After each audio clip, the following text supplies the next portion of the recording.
Skin glow पाहिजे आहे तो पण इन्स्टंट, कोणत्याही फेस वॉश किंवा साबणाशिवाय कसं मिळवायचं नैसर्गिक पद्धतीने सांगतो. 1 नंबर, मुलतानी माती पावडर घेऊन थोडंसं पाणी मिक्स करा, जंटल हाताने मसाज करा आणि लगेच चेहरा धुवून टाका.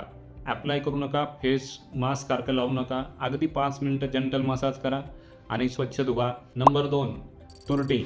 ज्यांच्या चेहऱ्यावर पण ग्लो आणायचा आहे किंवा बारीक बारीक पिंपल्स आहे, ते थोडेसे पसी आहेत किंवा इन्फेक्टिव्ह आहे, चेहरा स्वच्छ धुवून फक्त फिटकरीने गोल गोल फिरवा आणि चेहरा पुन्हा धुवून टाका. नंबर 3, ॲलोवेरा कोरफड. प्रत्येकाच्या घरात आयदर आपण एखाद्या आपल्या बाल्कनीत असेल, घरात असेल, नक्कीच लावत असतो.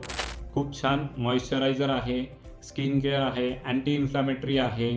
ज्यांना इन्फेक्टिव्ह स्किन आहे त्याच्यावर जंटल फक्त त्याचा गर काढा, चेहऱ्यावर अप्लाय करा आणि लगेच धुवून टाका. तुम्हाला इन्स्टंट ग्लो पण जाणवेल आणि स्किन केअर पण छान पद्धतीने घेतली जाईल. नंबर 4, बदाम तेल. खूप छान रिच इन व्हिटॅमिन ई जे अँटी एजिंग आहे. त्याच्यात कोलॅजन आहे जे स्किन केअरसाठी आहे, स्किन इलॅस्टिसिटी मेंटेन करतं, स्किनचे रिंकल्स कमी करतं. नंबर 5, लिंबाची पानं. खूप कॉमन आहे, वाटतंय रॉ पण खूप अत्यंत उपायकारक आहे. मी 18 वर्षाच्या अनुभवाने सांगतो. अनेक दुर्धर अशा क्रॉनिक स्किन प्रॉब्लेममध्ये आम्ही हमखास चालणारा हुकमी एक्का असं असणारं औषध म्हणजे लिंबाची पानं. फक्त जस्ट जंटल क्रश करा, त्याचा रस काढा, जिथे जखमा असतील किंवा पिंपल्स असेल, इन्फेक्टिव्ह असेल त्या एरियावर लावा. 100% रिकव्हरी होईल.